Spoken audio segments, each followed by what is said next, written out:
mwaramutse neza aho muri hose, biraterwa naho uri hose.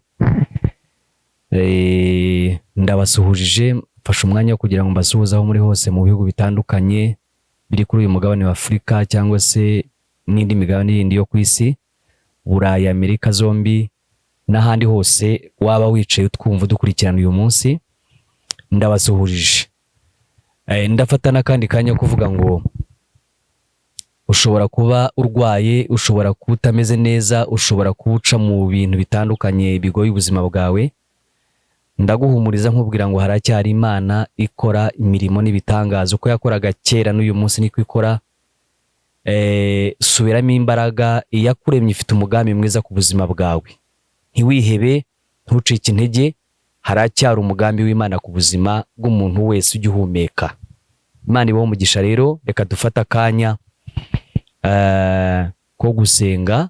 Iki ni cya kiganiro dukunze kugira buri wa gatatu, kivuga hejuru y'imbaraga zo gusenga. Imbaraga zo gusenga zirahindura, zirakora, zirazura, zihindura ibintu, ziburizamo imigambi itari myiza, zica imigambi y'incakura. Amasengesho rero, imbaraga z'amasengesho nta hantu utazituma ngo zigereyo, ngo zananirwe kugerayo. Rero turi muri icyo kiganiro kivuga imbaraga zo gusenga. Rero muhawe ikaze kuri iki kiganiro, mudukurikirane kandi ndabizi kuza turaza gusoza nawe ubuhoka aho waba uri hose n'ibyucamo byose. Imana iri kumwe natwe. Mana, mu izina rya Yesu ndagushimiye, ngwaye aka kanya kugira ngo ubane natwe, utangirane natwe, kandi abadukurikirana bose ijambo ryawe rize kugira icyo rikora mu buzima bwa buri muntu wese, rihembura imitima, rihembura ibyiringiro by'umuntu, kandi ryongere ridusubize mu murongo ukwiriye. Ibi byose ubikore kugira ngo izina ryawe ryubahwe kandi rishyirwe hejuru. Tugusabye twizera kubikoze mu izina rya Yesu, amen. Reka dutangirane n'ibyanditswe byera. Matayo igice cyaho cya 9 ku murongo wa 27. Ndavuga Matayo ibice byaho 9 n'umurongo waho wa 27. Reka dusome umutwe w'amagambo uravuga ngo ahumura impumyi ebyiri, akiza abarwayi. Uyu munsi turaganira ku ijambo ryitwa guhumuka. Kuba wari impumyi ujya guhumuka wabanje kuba impumyi. Umurongo wa 27 haravuga ngo maze Yesu avayo akigenda, impumyi ebyiri ziramukurikira zitaka ziti, tubabarire mwene Dawudi. Ageze mu nzu y'izo mpumyi ziramwegera, Yesu arazibaza ati, mwizeye ko mbishobora?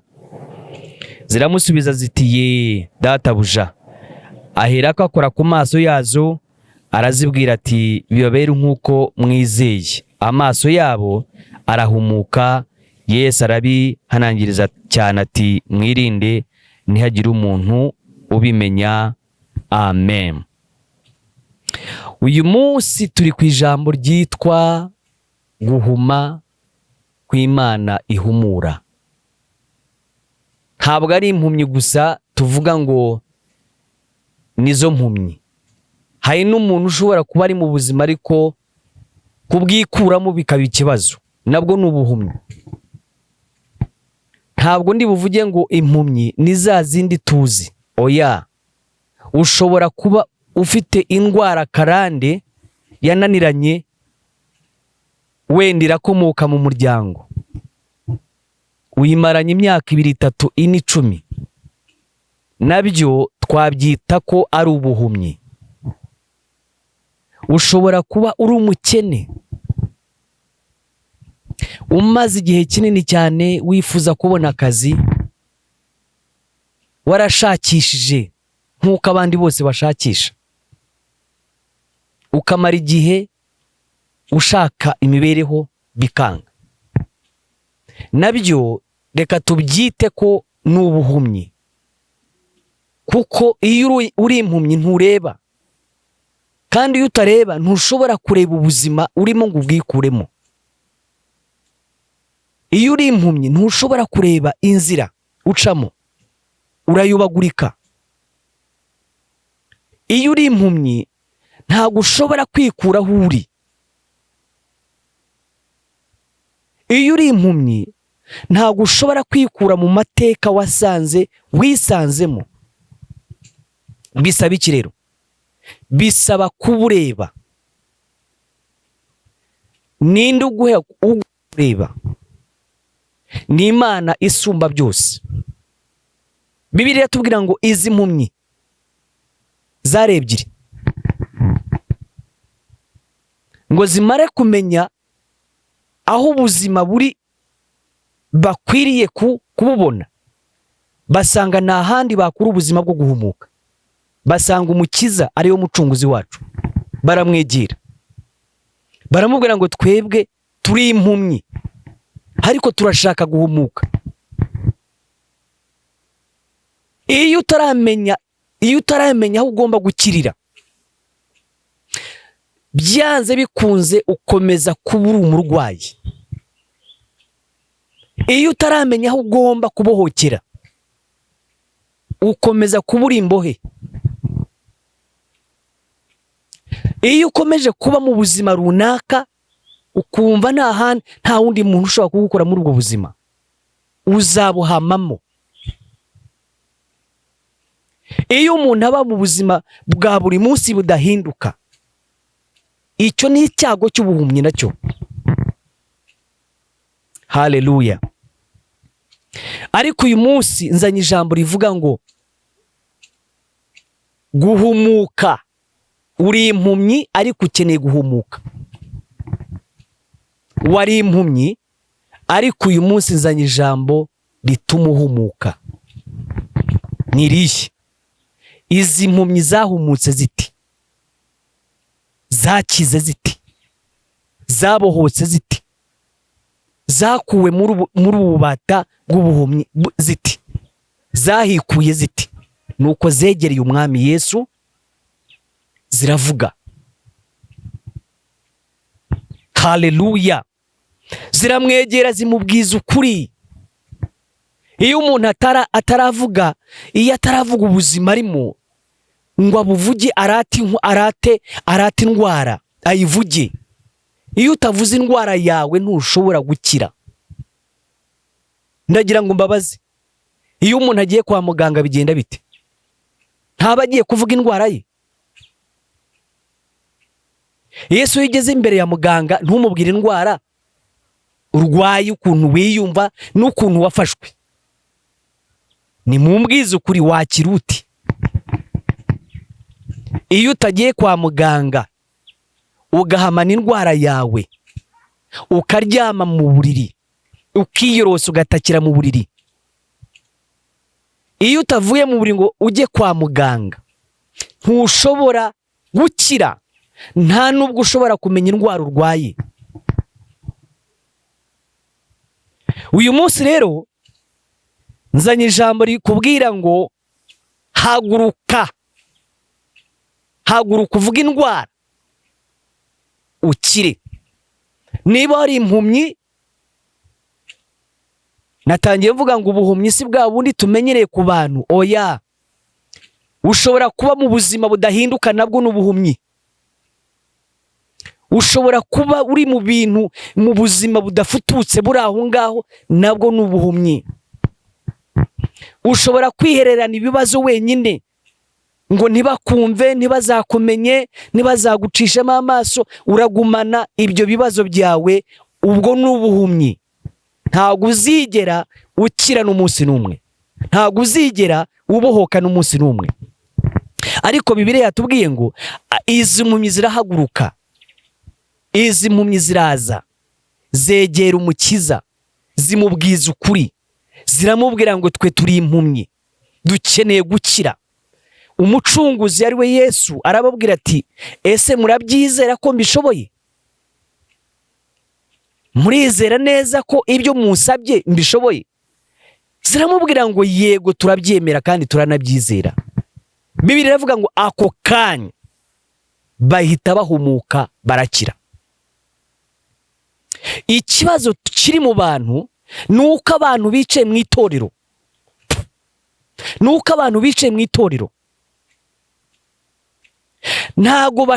ntago bifuza kubohokera Imana, kandi kubohokera Imana bisaba kumena ibyo abanyarwanda bita kwimena inda, kubwiza Imana ukuri, kuyibwira ukayegera, kuyibwiza ukuri indwara yawe, ukavuga aho urwaye, ukavuga kamere yawe, ukavuga imiterere yawe, ukavuga uko uteye, ukayibwira ngo nta wundi wankiza, nta wundi wambohora, nta wundi wanshyira ku murongo, nta wundi wanyobora, nta wundi wankomeza, nta wundi, ni wowe.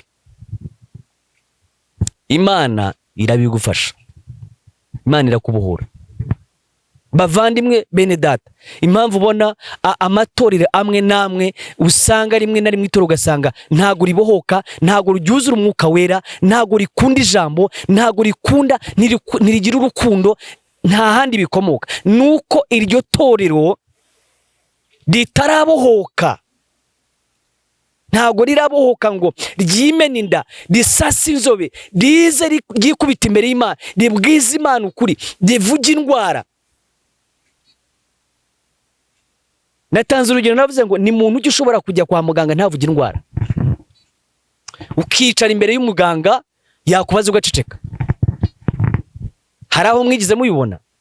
Byanze bikunze iyo ugeze kwa muganga arakubaza ngo wafatwe indwara, ukuntu wiyumva mu mubiri, wafashwe uti? Ukagenda utanga ibimenyetso ushingiye ukuntu wiyumva. Icyo gihe umuganga uba umweretse inzira uburyo aza kukuvura. Ariko noneho ujya kwa muganga wicare, akubaze uceceke. Ibyo ntabwo bibaho. Jya kwa muganga, vuga indwara, vuga ukuntu wiyumva, vuga ukuntu ubabara, vuga igihe watangiriye kurwara, vuga igihe wiyumviye indwara. Ibyo byose biva ku murwayi, uko atanga imiterere n'imyumvire, ukuntu ateye mu ndwara. Haleluya. Ariko abantu baza ku Mana bakeneye ko Imana ikora, ariko ntibakeneye kuvuga uko bashaka. Bene data, nje kukuyobora, nje hano kugira ngo nkuyobore uburyo ukwiriye kuva muri ubwo buhumyi. Urashaka guhumuka ukava muri ubwo buhumyi? Urashaka gukira? Urashaka gutera intambwe? Urashaka kwaguka? Urashaka kujya imbere? Urashaka kuzuzwa umwuka wera? Urashaka impano z'umwuka wera? Urashaka indimi z'umwuka wera? Urashaka ubwami ko bwicara muri wowe? Urashaka ko Yesu akora mu buzima bwawe? Vuga indwara urwaye, vuga ubuhumyi bwawe. Hari igihe umuntu akora amakosa mu kazi, bamubwira ngo wakosheje, bikaba ikibazo. Hari igihe umuntu akora amakosa mu kazi, bamukosora bakamubwira ati wakoze ibi n'ibi kandi ntibigendanye n'akazi wahawe. Urya umuntu ugukosoye si mubi, emera indwara yawe urwaye, ukosorwe.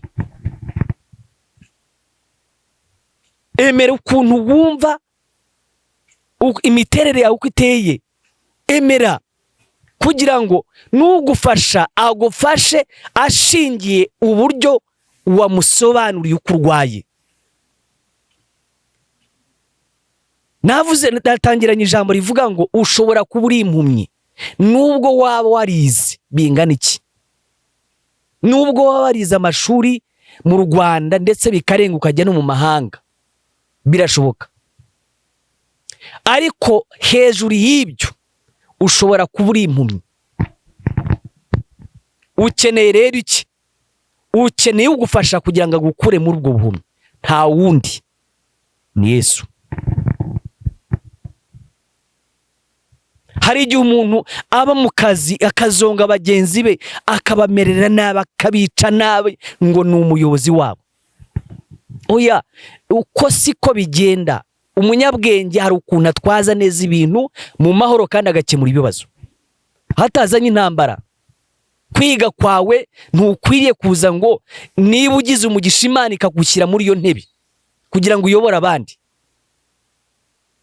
Si wo mwanya wo uboneyeho bagenzi bawe kugira ngo ubatware uko ushaka. Oya, hari amategeko agenga ku kazi, hari amategeko akugenga, hari ahantu utarenga.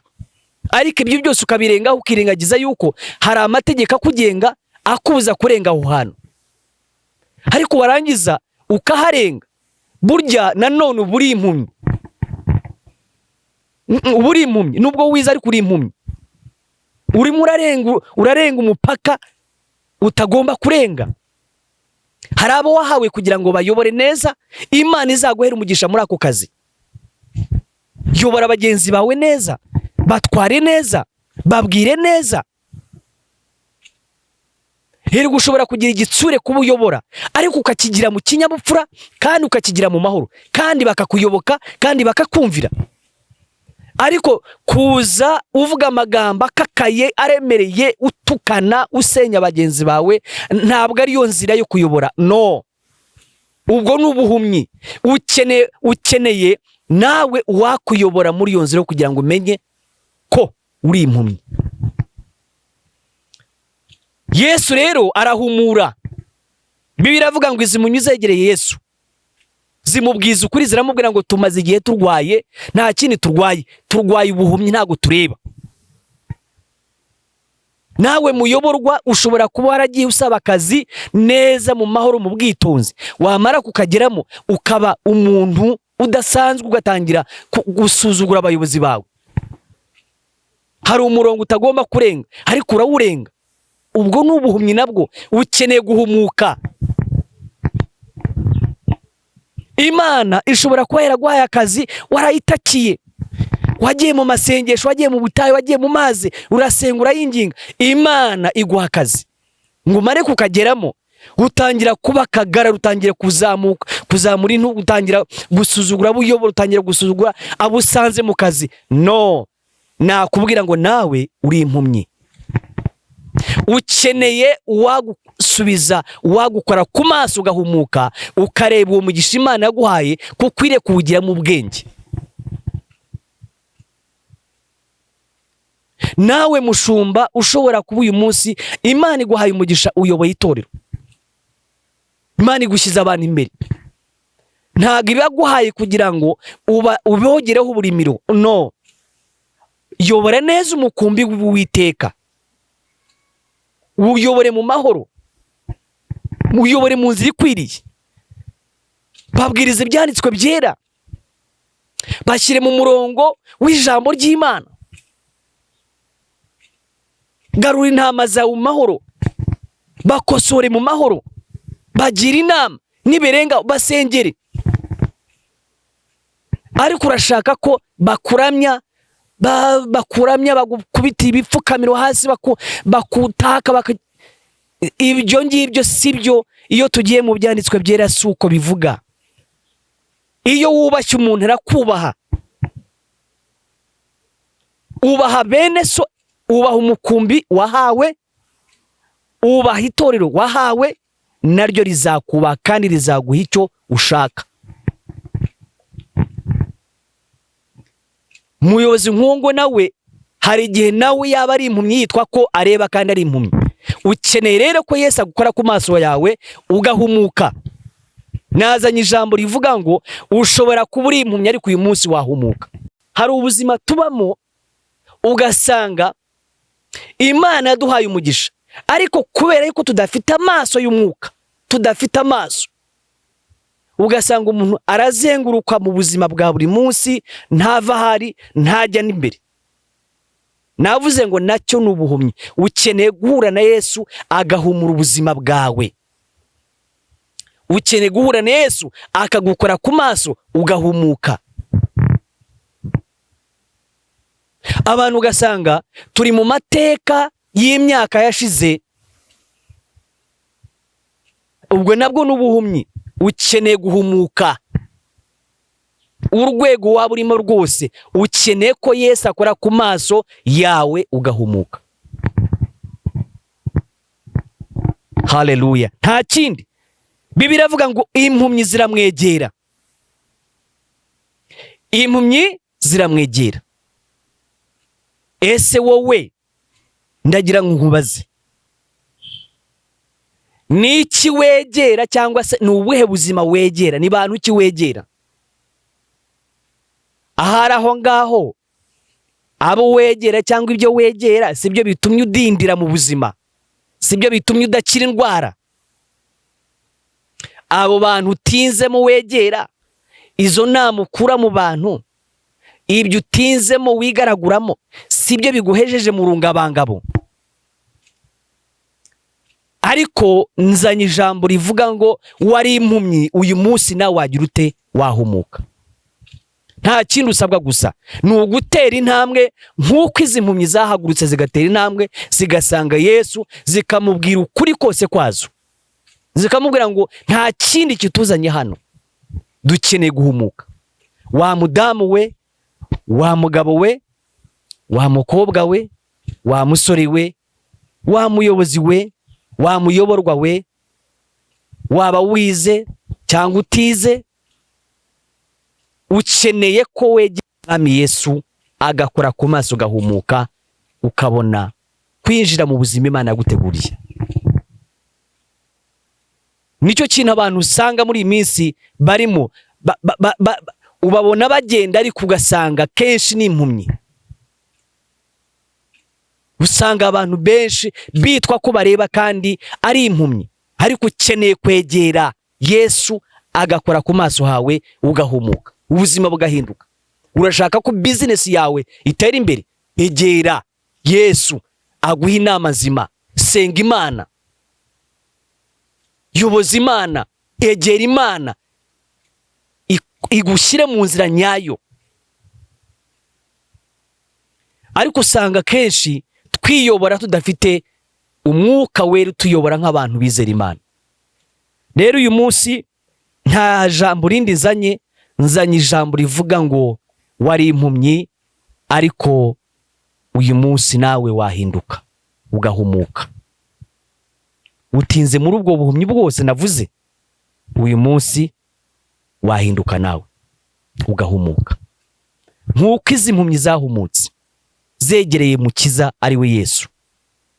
Nawe ndagusaba ngo aho uri hose ongera ugarukire Umwami Yesu, ahumure ubuzima bwawe, ahumure business zawe, ahumure abana bawe, ahumure urugo rwawe, ahumure ibyo urimo, aguhumure nawe ku giti cyawe, wongere usubirane ubuzima Imana yakuremanye. Ukeneye ko Imana iguhagurutsa muri icyo gitanda. Turacyari muri ya masengesho y'iminsi 21, turabona Imana igenda ikora ibitangaza, turagenda tubona Imana ikiza abantu indwara, Imana iragenda ibohora abantu muri iyi minsi, Imana iragenda itanga imirimo, Imana irahindura ubuzima bw'abantu muri iyi minsi. Turagenda tubona Imana ikora imirimo n'ibitangaza. Iyo wegereye Imana, Imana iguha ubuzima. Iyo usenganye Imana kwizera, Imana igukiza indwara. Nta ndwara n'imwe inaniranye ku Mana twizera, ari we Yesu Mukiza wacu. Yesu arakiza, arabohora.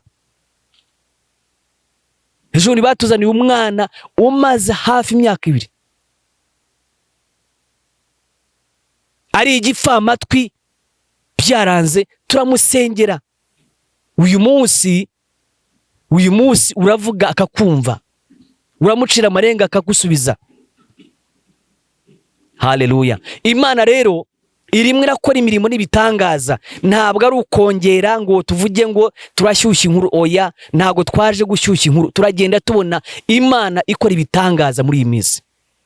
Nta muntu ushobora kwegera Imana ngo atahe gusa nta kintu Imana imukoreye igitangaza muri we. Imana irimwe irakora. Niyo mpamvu izi mpumyi ngo zamwegereye, hanyuma bakamubwira ko bakeneye guhumuka. Yesu akababwira ati, murabyizera ko nabishobora? bati nibyo, hanyuma arazihumura. Uyu munsi rero ngiye gusubikira hano mbabwira ngo niba wari impumyi mu buzima runaka navuze, ushobora kuba wari impumyi mu kazi kawe, ushobora kuba wari impumyi mu byo wayoboraga cyangwa abo wayoboraga, ushobora kuba wari impumyi mu rugo rwawe, umugabo cyangwa umugore, umukobwa cyangwa umusore. Nta kindi gishobora kugukuraho ubuhumyi uretse kwegera umukiza wawe ari we Yesu Kristo. Iyo umwegereye ahindura ubuzima, agagukora ku maso ugahumuka. Niba wari impumyi rero, tugiye gusenga Imana, Imana igusange aho uri kandi ikubohore. Dusengera hano i Kanombe, ntabwo ari kure. Ufite umwanya wadusanga, twirirwamo dusenga. Buri wa gatanu twirirwamo, kwa gatatu twirirwamo, ndetse no kwa gatanu mu ijoro tuba dufite overnight, turaramo bugacya dusenga kandi tunasengera n'abantu. Vayo dufatanye dusenge, Imana iguhumure, igukureho ubwo buhumyi wari ufite. Nta ndwara n'imwe Imana itagukiza, nta n'imwe. Imana ikiza indwara iyo ari yo yose, biterwa n'ukuntu wiyizera. Turasengera abantu muri iyi minsi, tukabona Imana irimo iragenda ibohora abantu bayo. Nawe vayo tugusengere, tugufashe, tukuyobore mu nzira ukwiriye kuba wakwegera Imana ikagukiza kandi ikakubohora. Rero Imana ibaho umugisha.